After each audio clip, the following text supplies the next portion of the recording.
Kalau dikerjakan aman, ya kalau dia stroke kronis sudah lama dikerjakan aman. Cuma dalam riset, dalam penelitiannya, kalau stroke-nya itu berat, kan dibagi 3, stroke ringan, stroke sedang, stroke berat. Kalau yang berat hanya 60% yang akan mengalami perbaikan menjadi grade-nya menjadi sedang atau menjadi ringan. Tetapi untuk menjadi 100% tidak ada, yang berat jadi 100% baik, tidak ada. Kalau dari 0, kemampuannya 0, tidak bisa jadi 5. Paling banter jadi 2 atau jadi 3. Ya, kalau kita bikin, kalau di literatur itu masalah kekuatannya 1, 2, 3, 4, 5. Ya, kalau dari 0 ini soalnya tidak terhingga, tidak tahu dia mulai dari mana. Kalau dari 1 bisa loncat jadi 5. Bisa loncat jadi 3, jadi 4. Nah, ataupun tadi saya bilang, tapi kalau dari 0 susah diprediksi. Nah, itulah yang kita bicara bahwa ada 60% menjadi lebih membaik kalau yang berat. Kalau yang sedang ada yang jadi normal sebanyak 11%. Yang menjadi ringan ada 17%. Ya, itu berdasarkan data penelitian. Jadi harus dilihat kondisinya, sama-sama berat bisa berbeda hasilnya. Kalau namanya kontraindikasi hampir tidak ada karena dari badan sendiri. Tapi kalau indikasi ini agak penting. Untuk pasien-pasien dengan kanker darah, kan bahan bakunya sudah jelek. Kan yang mau kita ambil masalah monositnya. Lah bahan bakunya tidak bagus, pasti nanti hasilnya tidak akan optimal. Ya, semua hal menyangkut kerusakan mengenai kanker darah dan kerusakan darah itu yang akan jadi masalah. Nanti pasien sudah disuntik lagi kok enggak ada impactnya. Lalu memang bahan bakunya yang kita pakai tidak memenuhi standarnya.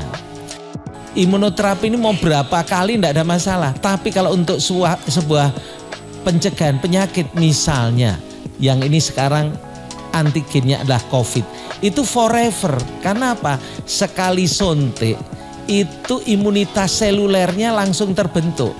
Pada hari pertama begitu disuntikkan, minggu ke-0 suntik itu langsung dia akan naik imunitinya.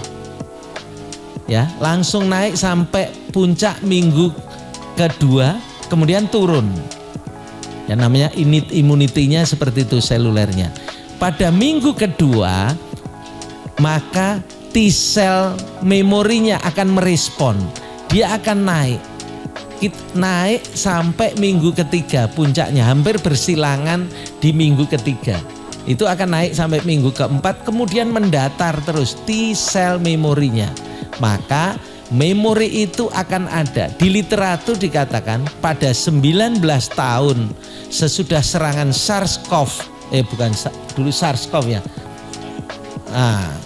Dulu SARS flu Spanyol itu diperiksa 19 tahun kemudian T-cell memorinya masih ada.